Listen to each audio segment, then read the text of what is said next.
अस्सलाम वालेकुम नाज़रीन, प्रोग्राम जी गाल में मां आहियां मेज़बान सबीन मेमण। नाज़रीन, साना यानी Sindhi association of north America एक अहिड़ी नॉन प्रॉफिट ऑर्गेनाइज़ेशन तंज़ीम है जेका परॾे में सिंध जे सियासी समाजी ऐं सकाफ़ती मफ़ादनि वटां कमु करे रही आहे।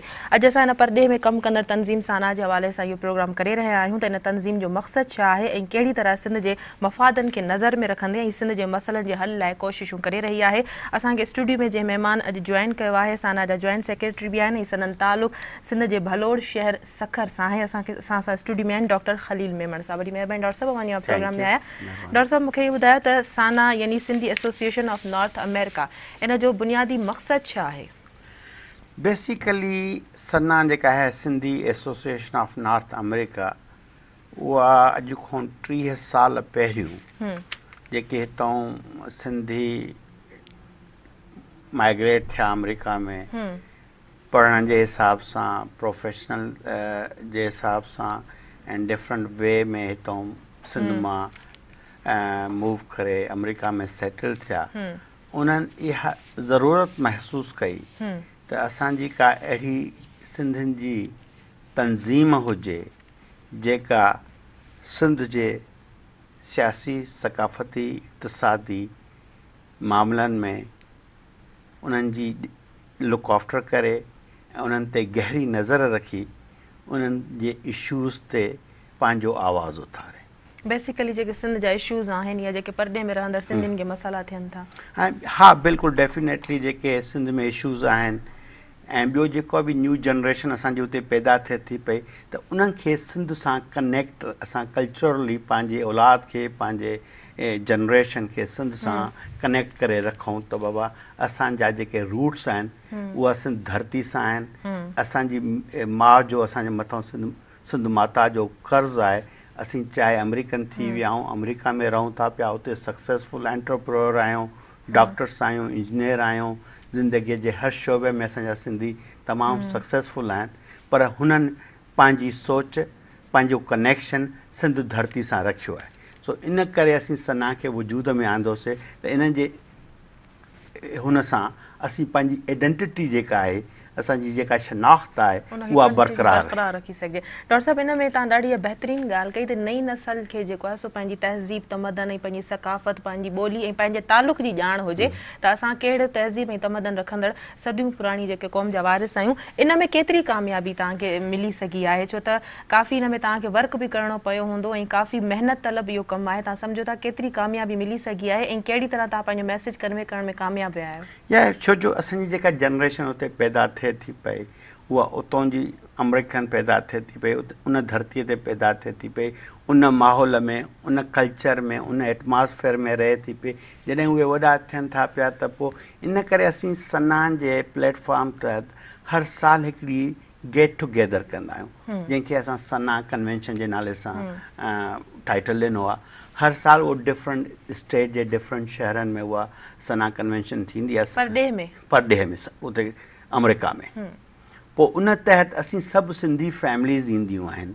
पोइ उन सिंधी फैमिलीज़ जे अचण सां हिक ॿिए सां उन्हनि जी इंटरमिक्सिंग थिए थी पई, पोइ हिक ॿिए सां मिलनि जुलनि था पिया। उन खां पोइ असीं सिंध मां गेस्ट घुराईंदा आहियूं, सिंध मां असां म्यूज़िकल प्रोग्राम ऐं सिंधी कल्चर खे घुराईंदा आहियूं ऐं उहे उते अची उहो पंहिंजो उन कल्चर ॾेखारींदा त बाबा असांजी जेका रूट्स आहिनि उहे सिंध सां आहिनि ऐं असांजो जेको रिश्तो ऐं नातो सिंध सां उहो केतिरो मज़बूत आहे ऐं असांजी सिंध केतिरी मिठी ॿोली आहे। उहे जॾहिं असांजा ॻाइनि था पिया ऐं फोक सिंगर्स ऐं असांजा सूफ़ी जेके आहिनि उहे ॻाइनि था पिया त असांजी जनरेशन खे, असांजी नई टहीअ खे उहो मैसेज मिले थो त असां अञा ताईं उन धरतीअ सां तालुक़ु रखूं था।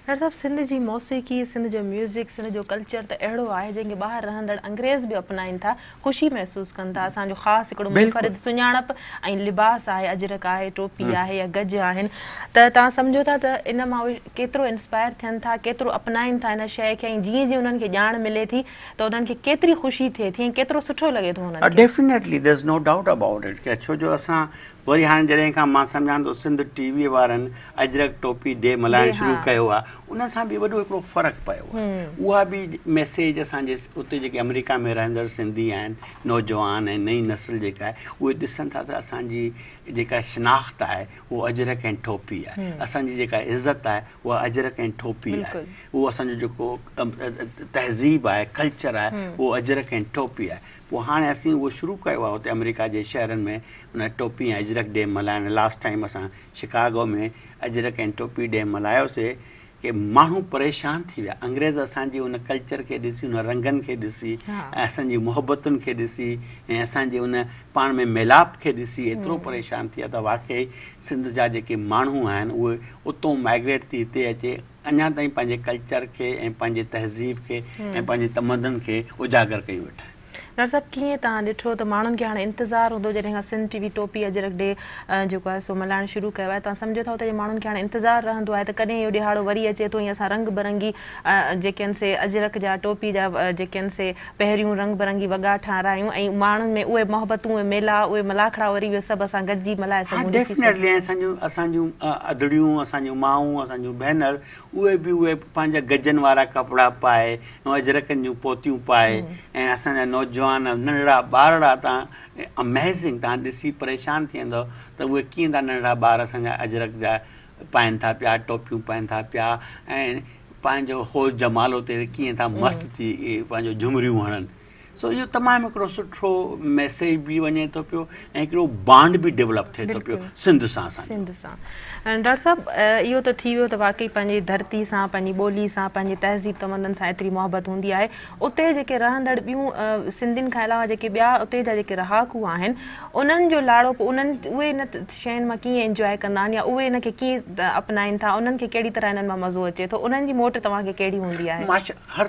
हर टाइम असांखे बिल्कुलु पॉज़िटिव मोट हूंदी आहे। हर दफ़े हू ॾिसनि था जॾहिं असां इहे पंहिंजूं सेलिब्रेशन्स कयूं था पिया त उहो वाक़ई ॾिसनि था पिया त असीं चाहे छो जो ॾिसो न हर क़ौम खे ज़िंदा रहण लाइ जेसि ताईं उनजो कल्चर उनजी तहज़ीब या उनजी ॿोली या उनजी बैक कनेक्शन जेको आहे धरती सां उहो जेसि ताईं स्ट्रॉन्ग कनेक्शन न हूंदो उन क़ौम जी शिनाख़्त न थी सघे। असीं चाहे अमेरिकन थी विया आहियूं, अमेरिका में रहूं था पिया, सिंधी अमेरिकन अॼु बि असां पाण खे सिंधी अमेरिकन सां सॾु आहियूं। असां पहिरियों असांजो लफ़्ज़ जेको अचे थो पियो उहो सिंधी आहे, पोइ असांजो अमेरिकन लफ़्ज़ आहे। अच्छा डॉक्टर साहब साना जी वर्किंग छा आहे, कमु कहिड़ो कयो वेंदो आहे बुनियादी?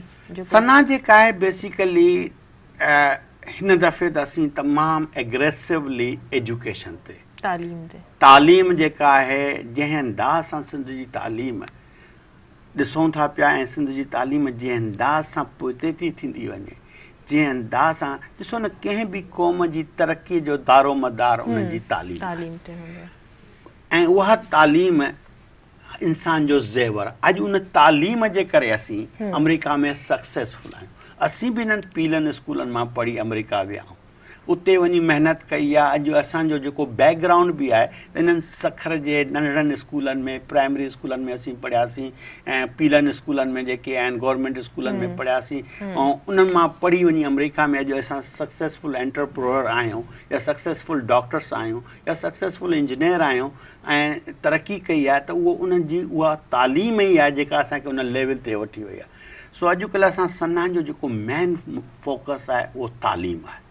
सिंध में तालीम खे कहिड़ी तरह सां हथी ॾियारिजे या जेको तालीम जो असांजो ॿेड़ो ॿुॾल आहे उनखे कहिड़ी तरह? उन लाइ असां तमामु घणे अंदाज़ सां पोएं दफ़े असीं ऐं कराची में उतां अमेरिकन असांजा सिंधी दोस्त आयासीं हिते अची सेमिनार कयोसीं, हिते कॉन्फ्रेंस कईसीं 1 डे जी, जंहिंमें अची चयोसीं त आख़िर असीं कहिड़े तरीक़े सां सिंध जी तालीम ते फोकस ॾिसो न स्पेशली रूरल एरिया में न्याणियुनि जी तालीम जेका आहे हिकु न्याणी खे तव्हां जेकॾहिं हिकु घर जी हिकु न्याणी खे तव्हां तालीम ॾिनो त उन घर पूरे खे तव्हां नाशा अथसि तालीम ॾिनी आहे, उन घर जी लाइफ स्टाइल चेंज कई आहे। पर हूअं बि डॉक्टर साहब पहाको ॾींदा आहिनि त जे मर्द पढ़ियो त फ़र्द पढ़ियो, जे औरत पढ़ी त ख़ानदान पढ़। ॾिसो न हिकु औरत जे पढ़ण सां उन ख़ानदान थो पढ़ी वञे, उन ख़ानदान जी सिस्टम थो चेंज थी वञे, उन्हनि जे हेल्थ जो चेंज थी वेंदी, उन्हनि जे ॿारनि जी न्यूट्रिशनल वैल्यूज़ चेंज थी वेंदा, हर शइ चेंज थी वेंदी। इन करे असां हाणे सिंध स्कूल सिस्टम जे नाले सां हिकिड़ी नॉन प्रॉफिट ऑर्गेनाइज़ेशन ठाही आहे, Sindh school system. Sindh school SSS Sindh school system SSS। उहा SSS जेका आहे उहा गवर्नमेंट सिंध जे तालीम खाते सां कोलैबोरेशन में कमु कंदी ऐं गवर्नमेंट ऑफ सिंध स्पेशली आउं डॉक्टर फज़ल पेचो जेको सेक्रेटरी तालीम आहे उन जी तारीफ़ कंदे इहो चई सघां थो त जंहिं अंदाज़ सां हुन असांखे मोट ॾिनी आहे ऐं जहिड़े अंदाज़ सां उन तालीम लाइ असांखे सपोर्ट कई आहे असांजे सिंध स्कूल सिस्टम खे असीं सिंध में कोशिशि कयूं था त घटि में घटि 200 स्कूल एडॉप्ट कयूं। उन्हनि जी मैनेजमेंट जेका आहे सिंध स्कूल सिस्टम वटि हूंदी ऐं उन्हनि जी मॉनिटरिंग जेका हूंदी उहा बि सिंध स्कूल सिस्टम में हूंदी।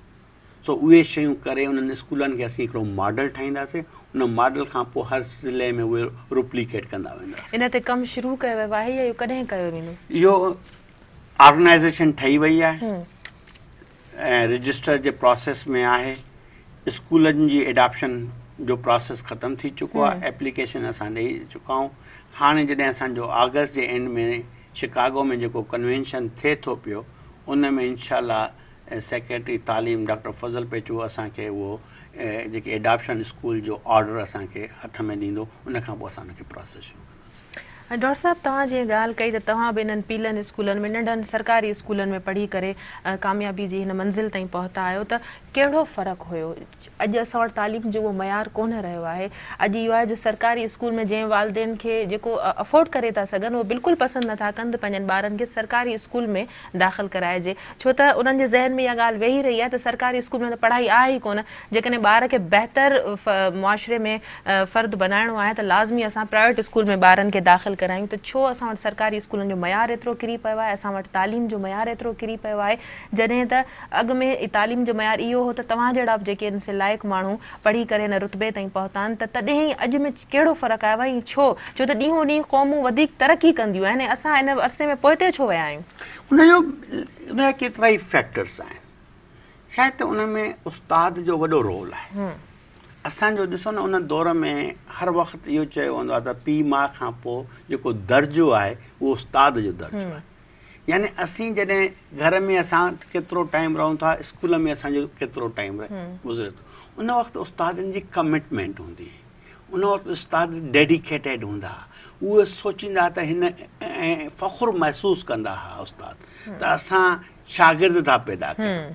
हाणे जेको उस्तादनि जो मयार आहे, उन्हनि जे सिलेक्शन जो मयार आहे, उन्हनि खे ट्रेनिंग जो मयार आहे, उन्हनि खे मॉनिटरिंग जो जेको मयार आहे उहो उन लेवल जो न रहियो आहे। हाणे उन्हनि उस्तादनि जी उहा कमिटमेंट, उहा डेडिकेशन न रही आहे, त जहिड़े अंदाज़ सां ऐं उहा शागिर्दनि जो बि उहो क्वालिटी न रही आहे। अॻे असांजो शागिर्दनि जी बि हिकिड़ी क्वालिटी हूंदी, उस्तादनि जी बि क्वालिटी हूंदी। हाणे तव्हांजे टीवी जे चैनल सां ऐलान थो कयां त मूं सेक्रेटरी तालीम खे बि चयो आहे त बाबा ख़ुदा जे वास्ते मूंखे हर महीने में हिकिड़ो सुठो उस्ताद नॉमिनेट करे ॾियो सिंध पूरी में, त ही उस्ताद मंथ ऑफ द टीचर आहे। यानी हिकिड़े महीने जो हिकिड़ो उस्ताद जंहिं डेडिकेटेड सां पढ़ायो हुजे, जंहिं कॾहिं छुटी न कई हुजे, जॾहिं रेगुलर उन जे क्लास जे शागिर्दनि जो मयार, उन्हनि जी टेस्ट, उन्हनि जी इहे, त आउं चवंदो छा त रिवार्ड ऐं पनिशमेंट कोन्हे का, सज़ा ऐं जज़ा कोन्हे का। मां त ऐलान थो कयां त बाबा जेको महीने में सुठो उस्ताद नॉमिनेट थींदो ऐं 50,000 रुपया पंहिंजे तरफ़ां उन्हनि खे इनाम ॾींदुसि, त घटि में घटि हिकिड़ी कॉम्पिटिशन पैदा थिए।